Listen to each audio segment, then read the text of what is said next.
नाजरीन, हमारे हमसाए ने इंडिया ने 1950 से अपनी आईटी रेवोल्यूशन शुरू की, तब आईआईटीज बनाए और आज दुनिया को आईटी सर्विसेज प्रोवाइड करने के अंदर भारत सरे फहरिस्त मुमालिक जो हैं चंद, उनके अंदर से एक है। इंटरनेट स्लो डाउन ने सोशल मीडिया ऐप्स पर तो ऑब्वियसली जो असर डाले हैं सो डाले हैं, मगर ऑनलाइन फ्रीलांसर्स का काम बुरी तरह मुतासर हुआ है और इंटरनेट स्लो डाउन से आईटी एक्सपोर्ट्स भी बहुत बुरी तरह मुतासर हो रहे हैं। दाव पर लगी हुई हैं। फ्रीलांसर शिकायत कर रहे हैं कि दुनिया में मौजूद उनके क्लाइंट्स के सामने उनकी साख खराब हो रही है। वो काम कुछ बताने को। पाकिस्तान में जो सोशल मीडिया वाली गाड़ी है इन दिनों ऐसी सड़क पर चल रही है जहां बहुत सारे स्पीड ब्रेकर्स हैं और गाड़ी का ये हाल हो चुका है कि वो बिल्कुल नाकारा हो चुकी है और गाड़ी में जो सवार अफराद है वो ज़हनी खौफ का शिकार हैं। इंटरनेट सर्विस का मुतासिर होना बहुत सारे फ्रीलांसर्स को ले डूबा है और उनकी रोजी रोटी भी मुश्किल हो गई है। खबर यह है कि दुनिया के मकबूल तरीन फ्रीलांसिंग प्लेटफॉर्म फाइवर ने मुबैना तौर पर पाकिस्तानी फ्रीलांसर्स का स्टेटस गैर फाल कर दिया है। और देखिए, आईटी इंडस्ट्री इस वक्त एक बहुत ही बडिंग इंडस्ट्री है। तो डिजिटल इकॉनमी है पाकिस्तान के अंदर, जो इस वक्त बताया जा रहा है कि इंटरनेट डिस्ट्रक्शन की वजह से जो नुकसान हो रहा है तकरीबन $3 बिलियन का नुकसान हो सकता है। And that's a huge loss for an economy जो ऑलरेडी स्ट्रगल कर रही है फॉर रिवाइवल। बात यह है कि सवाल हम हुकूमत से पूछते हैं लेकिन जवाब नहीं आता। आईटी इंडस्ट्री की काफी हमारे लॉसेस भी हो रहे हैं, मुल्क की मईशत भी इफेक्ट हो रही है। अभी बहुत सारी कंपनीज ने हमारे जो फ्रीलांसर्स हैं या जो हमारी जो कंपनीज हैं जो सर्विसेज प्रोवाइड कर रही हैं उनको अनअवेलेबल करार दे दिया ताकि उनकी भी रेटिंग बुरे तरीके से मुतासर ना हो। ये टोटल नुकसान जो है ये हम कितनी देर तक सस्टेन कर सकते हैं? जो इन्फॉर्मेशन अभी तक सामने आई है ना, वो तो ये है कि जी फ्रीलांसर्स का नुकसान हुआ है। अपवर्क के प्लेटफॉर्म में शायद कोई इश्यूज आ रहे हैं, फाइवर में उन्होंने प्रोफाइल्स अनअवेलेबल कर दी। हमारे पास जो अब इंफॉर्मेशन सामने आ रही है वो पाकिस्तान की टॉप आईटी कंपनीज की है। हमें पता लग रहा है कि टॉप हेल्थ केयर कंपनी जो यूएस में सर्विसेज प्रोवाइड कर रही हैं, उनकी 200 लाइनें एक हफ्ते के लिए डाउन थी।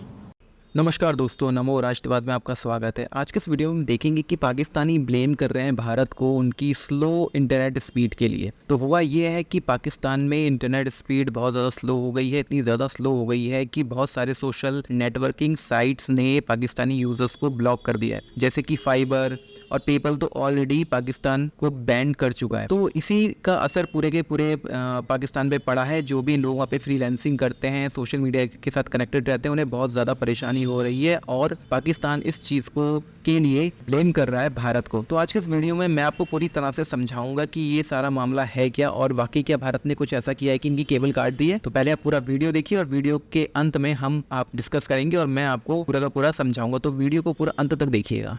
Freelancers are working around the world, तो आप you lose your clients, you have to make, और वहाँ कोई एक्सक्यूज लेने वाले नहीं। उनके पास हजार और जगह हैं जहाँ से वो अपना काम करा सकते हैं। वो क्यों उस जगह पे जाएंगे जहाँ का नेट ही स्लो है? मतलब कितनी बेसिक चीज़ है।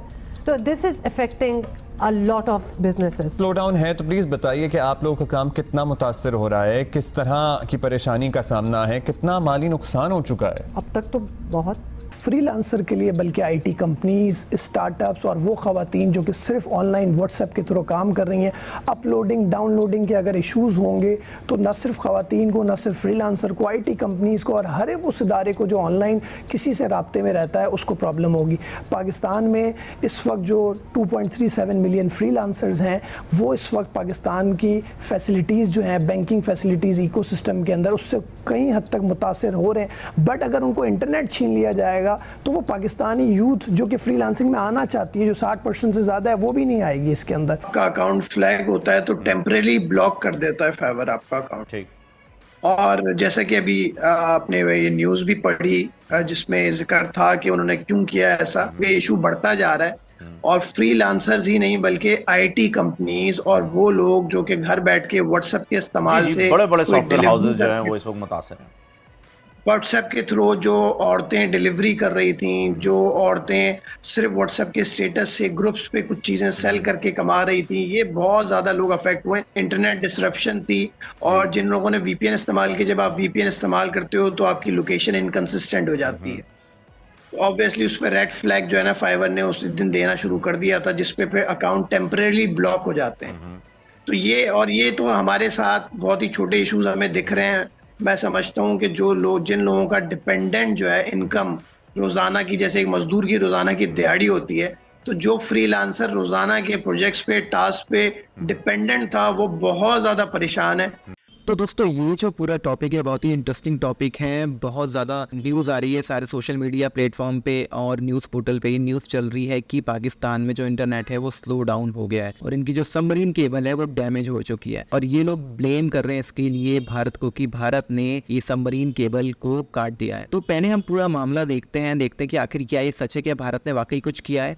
तो जैसे कि हम लोग जानते हैं कि भाई पूरी दुनिया जो कनेक्टेड है वो इंटरनेट से जो कनेक्टेड होती है वो केबल्स के थ्रू होती है, सबमरीन केबल के थ्रू। और उसी तरह से पाकिस्तान भी जो कनेक्टेड है वो सबमरीन केबल से कनेक्टेड है। अब इसमें दो चीजें हैं। एक, पहले ये माना जा रहा है जो पाकिस्तानी आर्मी है उसने फायरवॉल इंस्टॉल कर दिया है ताकि जो पाकिस्तान के अंदर जो न्यूज आती है वो ना आए, बाहर से जो पाकिस्तान के अंदर न्यूज आती है वो ना है। अब इसमें दो चीजें हैं। जिस तरह से अभी बांग्लादेश में हमने देखा है जो पूरा इंसिडेंस हुआ है, उसके बाद पाकिस्तान को भी डर है कि वहां पे भी कुछ ऐसा हो सकता है। बड़ी संख्या में इमरान खान के सपोर्टर हैं, वो इंटरनेट का यूज कर रहे हैं और इंटरनेट के थ्रू वहां पे एक इमरान खान के सपोर्ट में और पाकिस्तान आर्मी के विरुद्ध एक मूवमेंट चल रहा है। अब इसमें सारी जो चीजें हुई हैं, जो फायरवॉल इंस्टॉल किया गया है या फिर इंटरनेट जो स्लो हुआ है, उसमें जो पाकिस्तानी फ्रीलांसर्स हैं उनको बहुत ज्यादा परेशानी हो रही है और पाकिस्तान को लगभग $300 बिलियन का इसमें नुकसान हुआ है। अब देख सकते हैं हम कि जो पाकिस्तान है वो दुनिया का 5वां सबसे बड़ा इंटरनेट यूजर है, यानी कि पाकिस्तान में बड़ी संख्या में इंटरनेट यूजर है। तो क्या ये संभव है कि भाई इतनी बड़ी आबादी को आप इंटरनेट यूज करने से रोक सकते हो, फायरवॉल इंस्टॉल कर सकते हो? तो ऐसा हो सकता है, फायरवॉल इंस्टॉल की जा सकती है, क्योंकि सेम इसी तरह की फायरवॉल चाइना ने भी इंस्टॉल की हुई है ताकि वो पूरी तरह से कंट्रोल कर पाए अपने लोगों तक इंफॉर्मेशन पहुंचने के लिए। तो यही चीज यहाँ माना जा रहा है कि शायद पाकिस्तान आर्मी ने फायरवॉल इंस्टॉल कर दी है या कोई और मैटर है। तो दोस्तों जैसे आप इस मैप में देख रहे हैं, ये इंटरनेट केबल का मैप है जिसमें सारी की सारी दुनिया में जो इंटरनेट केबल्स हैं वो किस तरह से कनेक्टेड है, सबमरीन केबल्स, वो आप इसमें देख सकते हैं। जितने भी देश हैं वो इस सबमरीन इंटरनेट केबल से कनेक्टेड हैं और आप देख सकते हैं कि भारत भी कितने अच्छी तरह से कनेक्टेड है। और यहाँ बांग्लादेश, यहाँ पे हम बांग्लादेश को देख सकते हैं जो केवल एक ही केबल से कनेक्टेड है, यानी कि अगर म्यांमार चाहे तो आसानी से इनका केबल काट सकता है और बांग्लादेश का पूरा इंटरनेट उसी समय बंद हो जाएगा। अभी हमने देखा है कि इंटरनेट का यूज होकर ही बांग्लादेश में कितना बड़ा मूवमेंट हुआ है और पूरी बांग्लादेश की सरकार ही पलट दी गई। आप देख सकते हैं कि भारत कितने अच्छे ढंग से कनेक्टेड है पूरे दुनिया के साथ इंटरनेट केबल्स के थ्रू, और अगर कोई चाहे भी तो ये पॉसिबल नहीं है कि भारत का इंटरनेट बंद हो जाए। अब हम देखते हैं पाकिस्तान को। अब जैसे आप इस मैप में देख सकते हैं कि ये जो ग्रीन वाली केबल आ रही है ये पाकिस्तान की केबल है। पाकिस्तान ने हाल ही में अपग्रेड किया था, नई केबल्स डाली थी, और जो साथ में आपको दूसरी केबल्स दिख रही है वो पुरानी केबल्स है, शायद वो इस समय वर्क नहीं कर रही है लेकिन मैप में शो हो रही है। तो पाकिस्तान ने अभी हाल ही में कनेक्ट किया था नई केबल्स के थ्रू, और ये जो केबल्स होती है टेक्नोलॉजी में बहुत ज्यादा एडवांस होती है, इतनी ज्यादा स्ट्रॉन्ग होती है कि इनको डैमेज करना या इनको काट देना इतना आसान नहीं है। अब जैसे कि आप देख सकते हैं कि भारत कितने अच्छे ढंग से कनेक्टेड है पूरी दुनिया के साथ केबल्स के थ्रू, और उसी तरह से आप देख सकते हैं कि जितने भी विकसित देश हैं, जापान है, चाइना है, ये कितनी ज्यादा केबल्स के साथ कनेक्टेड है। आप देख सकते हैं कि यूएस और यूरोप कितनी ज्यादा केबल्स के साथ कनेक्टेड है पूरी दुनिया के साथ। तो इन केबल्स को डैमेज करना इतना आसान नहीं होता है, लेकिन पाकिस्तान का जो मामला है वो थोड़ा अलग है। पाकिस्तान में अपग्रेडेशन नहीं है और एक ही केबल के थ्रू, जहाँ तक मैं जानता हूँ, और जैसे इस मैप में शो हो रहा है 2 या 3 केबल्स ही शो हो रही हैं। तो इस केबल्स को आप देख सकते हैं कि ये पूरा केबल का स्ट्रक्चर होता है। ये केबल इतनी ज्यादा स्ट्रॉन्ग होती है कि इसको डैमेज करना आसान नहीं है। पूरी तरह से जो रॉड है, स्टील की रॉड, उसके थ्रू ये लोग ये पूरी तरह से कवर्ड होती है और अंदर जो है वो ऑप्टिकल फाइबर होता है। तो दोस्तों इसमें सबसे जो इम्पोर्टेंट चीज़ है, जो रोल है, वो इमरान खान का ही रोल है। इमरान खान के सपोर्टर्स काफ़ी बड़ी संख्या में प्रोटेस्ट कर रहे हैं पाकिस्तान में इमरान खान को छोड़ने के लिए। तो यहाँ पे मैं आपको बता दूं कि इमरान खान ने अभी ऑक्सफोर्ड यूनिवर्सिटी के चांसलर पोस्ट के लिए अप्लाई किया है और वो इसे जेल से भी अप्लाई कर सकते हैं। और इमरान खान क्योंकि ऑक्सफोर्ड के ही पढ़े हुए हैं तो उनके लिए बहुत ही आसान है कि वो जहाँ तक है वो चांसलर बन जाएंगे ऑक्सफोर्ड यूनिवर्सिटी के। तो अभी इमरान खान जेल में है, पाकिस्तान की सरकार ने उन्हें जेल में रखा हुआ है, आर्मी ने, और अगर वो चांसलर बन जाते हैं तो फिर उनको छोड़ना पड़ेगा। काफ़ी हद तक ये एक रीज़न हो सकता है कि या तो कोई फायर बॉल एक्टिव कर दी गई है या पाकिस्तान की आर्मी ने ही पाकिस्तान का जो इंटरनेट है उसको स्लो कर दिया है, जो सबमरीन फाइबर है उसको डैमेज करके या किसी भी तरह से। इस समय जो भी रीज़न हो, इस समय सबसे ज़्यादा जो नुकसान हो रहा है वो पाकिस्तानी फ्रीलांसर्स का हो रहा है, जिनका जो बिज़नेस था वो बहुत ज़्यादा इंटरनेट की स्पीड स्लो होने की वजह से बंद हो गया है। तो ये पूरा मामला था जिसकी मैंने आपको पूरी जानकारी देने की कोशिश की। अगर आपको वीडियो अच्छा लगा हो तो लाइक करें, शेयर करें, बेल का आइकन प्रेस कर दें लेटेस्ट नोटिफिकेशन के लिए। चैनल को ज्वाइन ज़रूर करें, मुझे आपकी सपोर्ट की ज़रूरत है। आप इसके बारे में क्या सोचते हैं कमेंट बॉक्स में ज़रूर बताएं। मिलते हैं अगले वीडियो में, तब तक के लिए जय श्री राम।